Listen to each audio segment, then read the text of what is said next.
All right, and we're back. This is the last match of the day, last match of round 3. And we're watching the Philadelphia Americans. They're taking on Boston Red Legion in Game 3.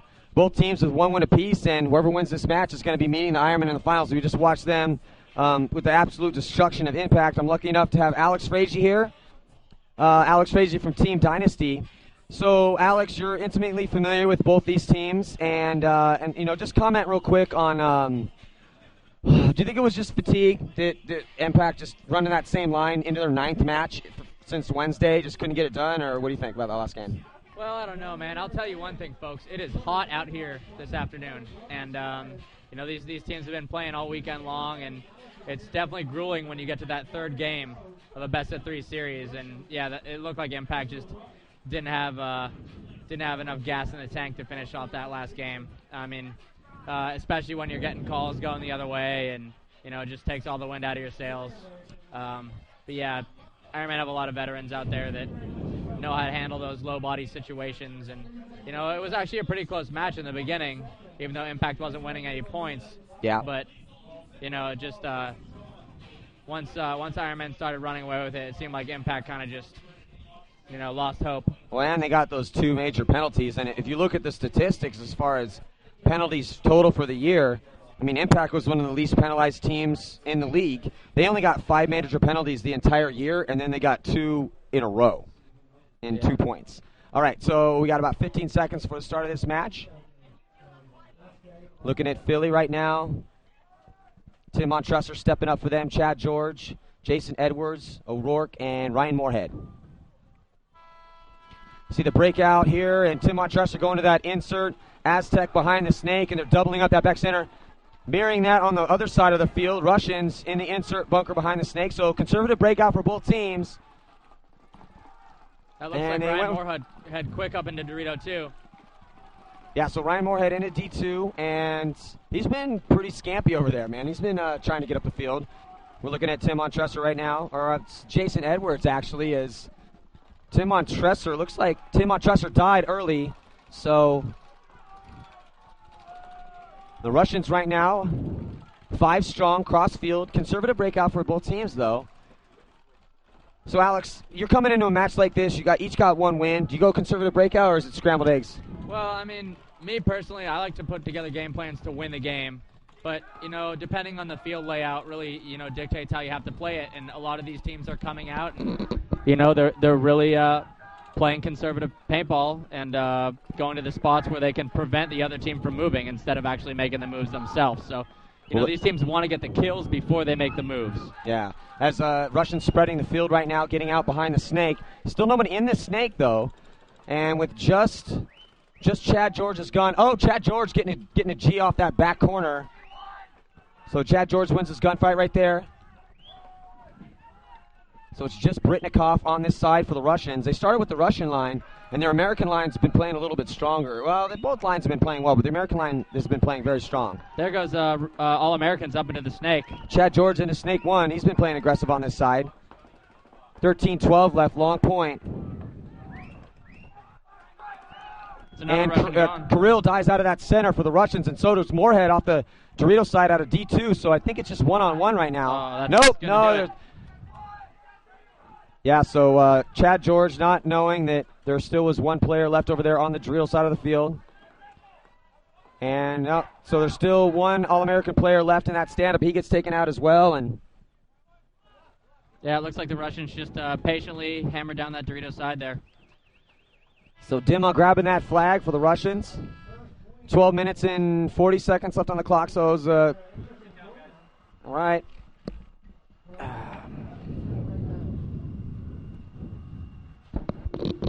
So this is what everybody else sees. All right, so Alex, people are wondering what happened to you guys this event. It was definitely a tough event for us. We got that first round bye. Being ranked first in the series coming into this tournament, we had some good practices.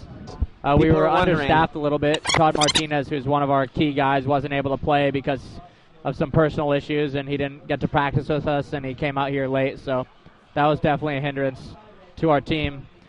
But, we came out a little bit sloppy and slow. We took Impact for granted, and, They played slow, methodical paintball, and we just weren't able to turn the tide there in the end. So, it's a combination of a lot of little things that end up costing you the tournament, but it's definitely very disappointing. Yeah, because, you guys came in seeded number 1 and won 2 events. So even, you didn't have a good event, but you still had 2 victories this year in the NXL, which is an admirable thing. So, it's frustrating to come here and lose 2 in a row and go home and have to be sitting here with me right now in the sun. I'm sorry. Oh, Matty, come on. We lost on purpose so I could be sitting here with you. No, I'm just kidding. No, but, yeah, it's a tough beat, but, definitely it was a successful season for us, and I'm happy with the outcome on the season, but, if you're not playing on Sunday in the World Cup, it definitely, that's a tough one. All right, 20 seconds before the start of this next point. Let's see who they put out there. It's the American line, Heyman Chapin, Dave Baines, the Blonsky brothers, Bart and Matt. Now, it was interesting. You see that Matt Blonsky had a much better game this last game than he did before. And in the beginning, he had 11 confirmed kills actually in one match. And then the next match he came out and pretty much was silent. And they lost that match. And, it's really tough because you need that double team effort over there on the Snake side. And we see his brother Bart rolling his gun. They double up that back. And looks like Bart Blonsky getting shot out of that spot. All-Americans, they get shot trying to get out too. Looks like the Ole is up to the X. They're moving up that Dorito side as well. And Matt Blonsky dying as well out of that insert Aztec. So a couple bodies from each team coming off. Here comes Tim Montresor getting into Snake 1.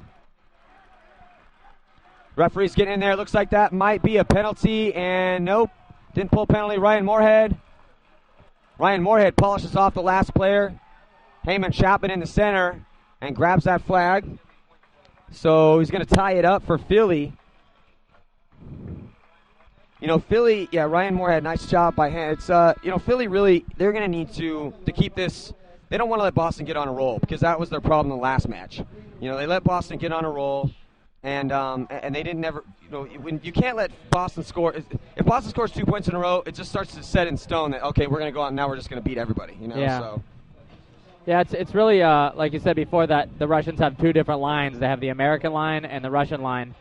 That Russian line is always going to be consistent. Those guys have been playing together for a long time, and they're super solid. However, a lot of the Russian success depends on those American guys because, the Russians can't play every single point. They need those American guys to at least, go 500 on their points. They need to win at least half of them so the Russian line can, do their thing. But, you see a lot of the times when the Russians falter, it has to do with that American line not being as consistent as the Russian line. So with 8:40 left on the clock, about a minute left to go here, we're checking out the pits. There's Todd Hugo and Tim Montresor airing their guns up and getting ready to go. So what's the future for Dynasty, Alex? We're going to keep plugging away. We got, $1 million sponsorship contracts. Big things are happening. We're coming out with our video game next month in November, and, we're going to keep working. This is our livelihood. This is what we do. We're just trying to grow paintball, and, we understand you can't win every single tournament, but, even if we don't win, we're still out here doing, talking with the people, proliferating the sport and making it happen. Well, yeah, you guys are doing a lot of stuff. You're teaching clinics. You guys are playing both leagues. You guys are playing big games. We've played a bunch of big games together this year. We're both sponsored by JT and Smart Parts, actually. We share sponsors, so been able to go on a bunch of adventures together, so that's great. So, you guys are doing pretty much everything you possibly can do to further the sport, which is good, man, because we need it. Yep. All right, 1-1 right now. See the breakout on Philly. So Jason Edwards, starting to send Jason Edwards to that setup, and looks like Fedorov getting shot out of that back. Fatty getting shot trying to get up the center. Kirill making a move up to the X. Russians coming quick. And there goes Kirill right down the center. Kirill's just going to run right through nice and shoot move there. So Kirill went and assassinated O'Rourke. That's Philly conceding the point there. Oh, and a penalty. It looks like it might have been a penalty on, is that Britnikov?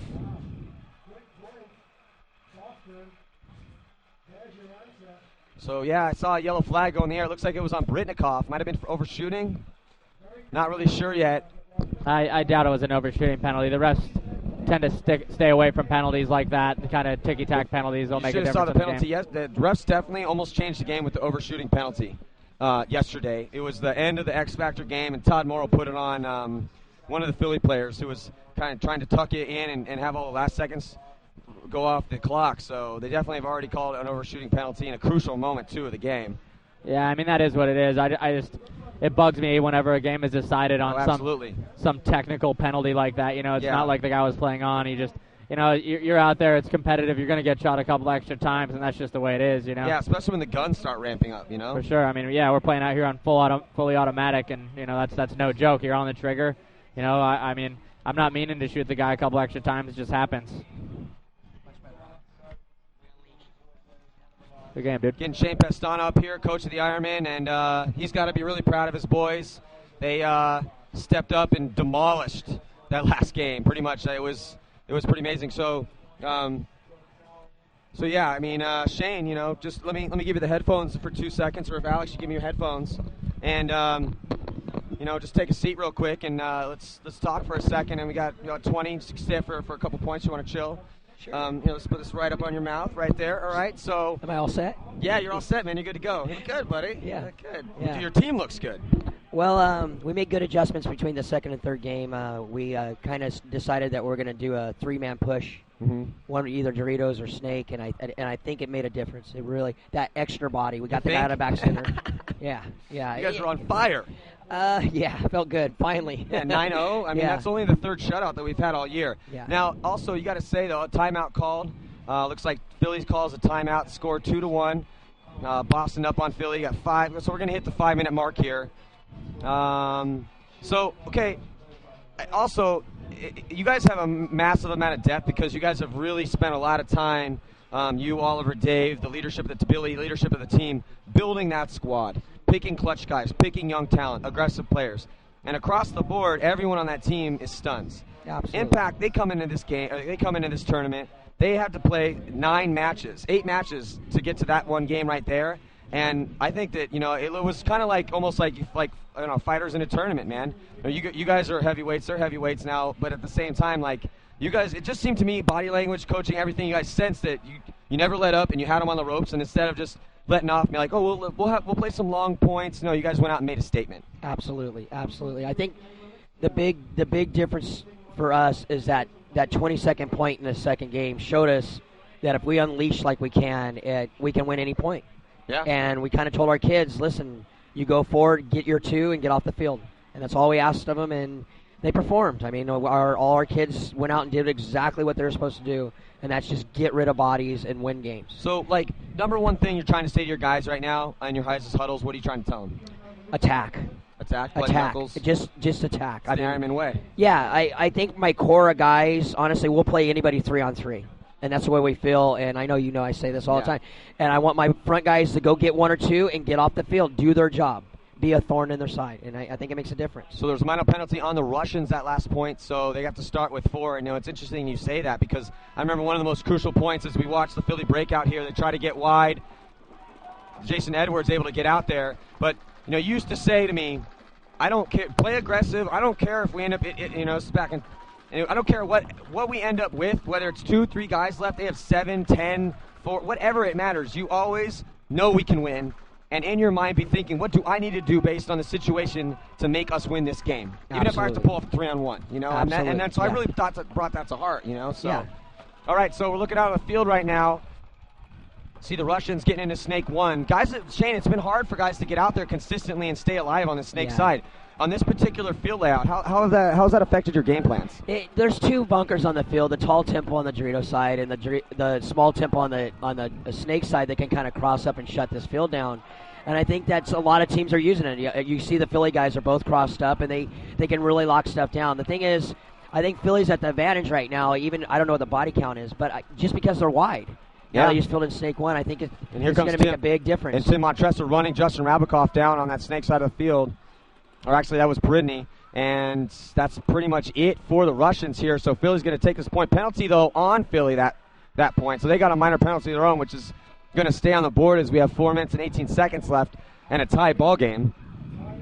Now, you notice it's kind of your games have been some of the lower scoring games. So, you know, it's interesting you're saying attack because you look from it, if you didn't really know what you were looking at and you guys would watch your game and be like, oh, the Ironmen playing conservative. Not really, though, because what they're doing is they're looking for windows. Absolutely. So they're not, and you guys weren't losing a lot of bodies. You guys weren't losing a lot of bodies out of your bunkers. No, we were getting shot going wide on the snake side, so we decided we're not going to give that free G, slow the game down, and try to grind them off the field. And I felt in the second game that was kind of playing not to win. Yeah. So we said, you know what? We're going to risk the bodies. We're going to run, but we're going to do it in a way where we go one side, 3 guys, one side, the third, 3 guys, and it made a difference. I think we had them guessing which way we were going, which is what we wanted them to do. Not saying they're going here, we're going to do X, Y, and Z. Instead, they had no clue where we were going. So, well, it's interesting you say that, and it's another one of the things that I learned when I got on the Ironman was that paintball is about, and we say this a lot, but it's important, is it's about forcing your will upon the other team. Absolutely. And you want them to be reacting to what you're doing. If you're reacting to what the other team is doing out there, you're setting yourself one step behind. Yeah, absolutely. I don't want to be a reaction team. I want them to react to us. And if your reaction, and I think that's a problem we've had when we're playing Philly this year, is they are just so wild and they run all over the place. We're reacting to them. You know what? Either one of these teams we face tomorrow is going to be a bloodbath because all 3 teams go at each other. So it's going to be crazy. It's going to be great finals. Talk to me about Olang real quick because, he's had, he's got a great life, and he does for a living what he wants to do, and he's the best at it. However, with that comes a lot of flack from haters and all that stuff. I think he's playing phenomenal this event, Yeah. Like, what a lot of people don't realize, like you say, the haters, Oliver's the hardest working paintball player on the planet, and he deserves everything he gets. Yeah, for sure, man. I mean, nobody puts more time in, on the field than that guy. All right, so here we go. We're looking at the little different breakout for the Russians as looks like they doubled up. Yeah, they doubled up the stand-up tempo you were talking about, and they get Kirill up in that center. And here comes Pridney coming down this way. It looks like the Russians are playing as individuals to me. They're getting chopped up, all going into individual bumps. Which normally isn't what they do. Not at all. Not when they're playing well, at least. No, I think they felt that maybe Philly was on a penalty. They could just run over the top of them. And you know what? Philly, they're a good team. They're playing great this year. You cannot give them free kills, and they just did. No, and you see they're wide right now, too. They got, Moorhead's playing great this game. He's playing aggressive. He's getting into spots over there on the Dorito side. And on the Snake side, here comes Tim Montresor, who I honestly feel has really stepped up this event. I mean, he's played awesome. He's playing fantastic. Yeah, he's consistently, this has been a really technical side of the field, but he plays that smart game as we see him here running down the Snake side and polishing off that last point. So the All-Americans are going to take a 1-point lead. It's going to be 3-2 as we head into the later part of the first half.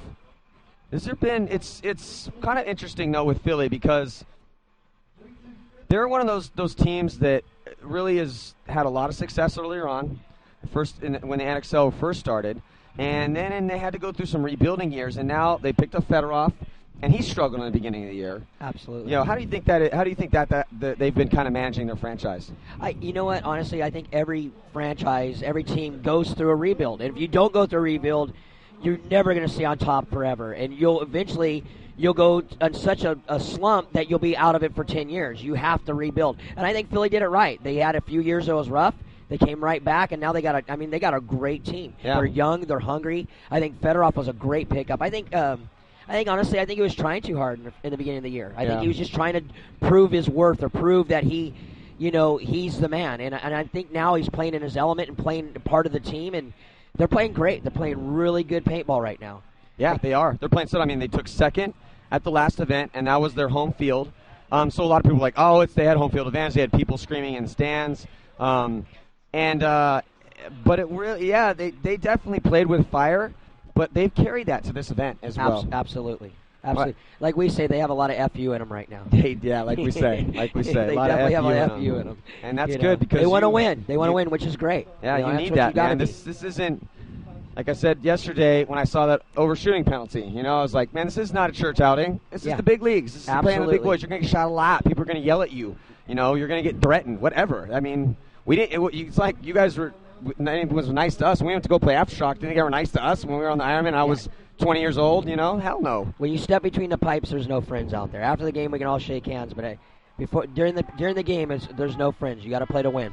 All right, so 3 minutes left here in the first half. Philly with a 1-point lead. And you're seeing right there on the monitor carnage happening on that Snake side of the field. Looking at Philly right now, rolling their gun down that Snake side. Oh, and dying out of that back center. The Russians just having a hard time staying alive in their bunkers. And here comes Chad George coming down. It would be really big for Philly's, just not only for the young guys on this team as we're starting to watch them move up the field. They're up in the center. O'Rourke wrapping around. Different guys are stepping up right now, too. Tim stepping up. O'Rourke stepping up. Chad George is like only 18 years old, man. Yeah. That kid's going to be phenomenal. He already is really good. But yeah, he's been playing really consistent all weekend. He's doing his job, like just what he's supposed to do as a front player. Get in the snake and get down the field. You know, they're up on a lot of bodies right now, and I think they're being smart. They're not going to try to give a free point away. I think they got this game in control, and they're all dead now, and that's the way you got to do it.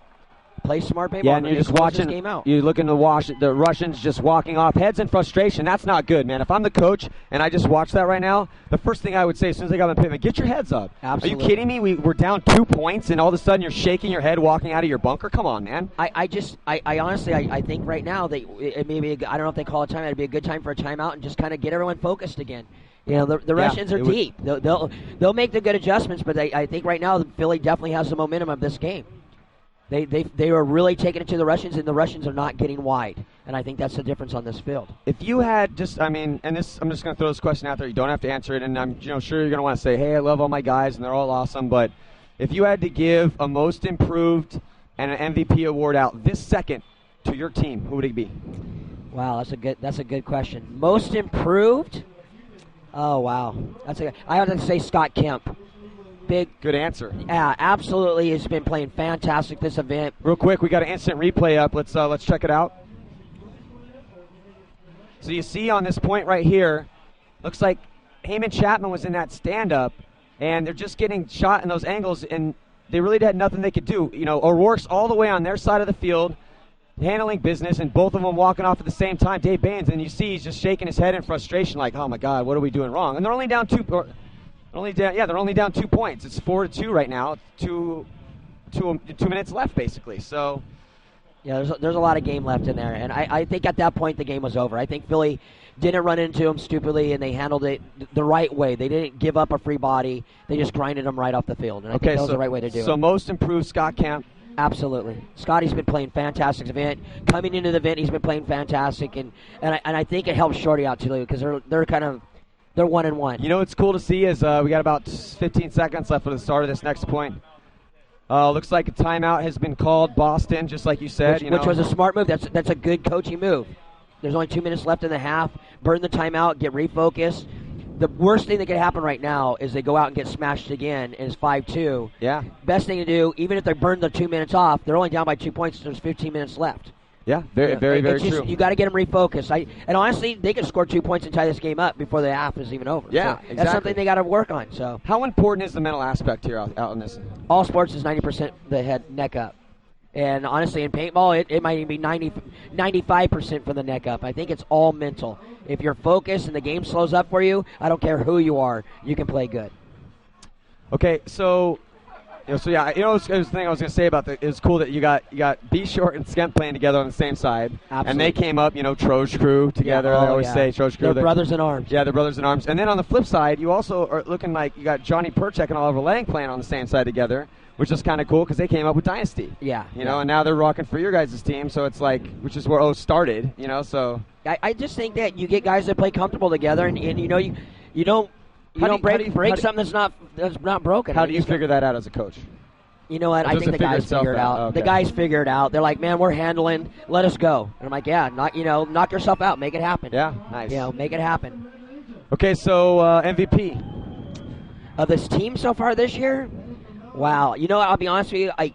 The most consistent guy on my team has been Miko by far. It's funny you say that because every time I talk to go have lunch with Nikki or meet up with Oliver for drinks or something like that, and every single time I ask them, like, how's everyone playing? They start talking about everybody. They always say, what about Miko? Oh, man, he's so consistent. I always can count on Miko. Yeah, I mean, honestly, Miko's, in my opinion, is one of the best guys, if not the best guy in the league on shooting people off the break. And he has offense. And he's a complete package. And he's clutch. Oh, he's money. You know, he lost a 1-on-1 yesterday, and I think he's going to make up for it tomorrow. He'll be thinking about that for 2 years. For a long time. All right, so the breakout here, heavy guns for Philly. 3 in the back center, immediately breaking out, though, after that they lose. They lose George trying to get out to the stand-up, and then filling out is Montresor. But look at, just like you said, the Russians now heading up this snake side and getting aggressive, you know, like so all the way down, and that's what you need to do. You need to come, and he's going to blow Tim away.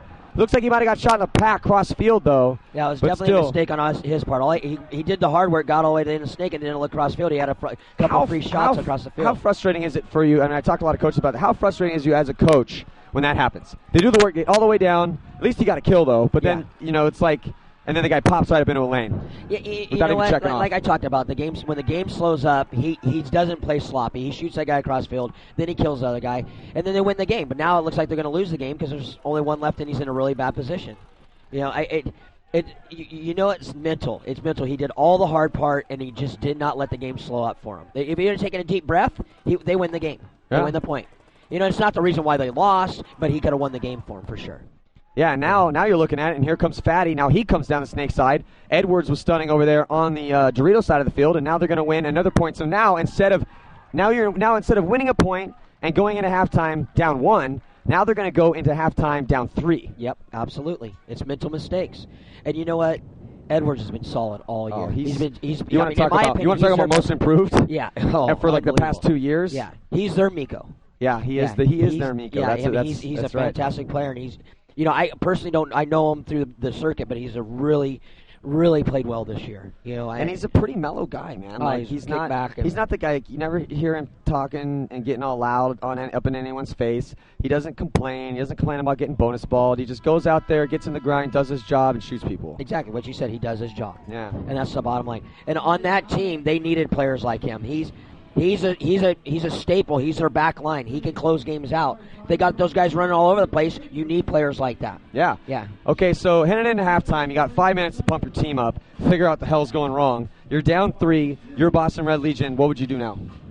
Honestly, I think they just need to slow up. I think they need to play within themselves and be aggressive. They got wide that last point. They got down the snake, and they just did not. And he had no one helping him either. There was no one that followed up behind him. They got to play more as a team and keep punching. Because if they try to sit back on this field, they will lose. Nice. Well, Shane, thanks for your time. I'll get you out of the hot seat. All right, You've been out there all day long, yeah, so it's been a little warm out there. So. Hey, it's all good, man. Hey, thanks a lot, and good luck, all right, bro. Matty. Have a good one, my brother. You too.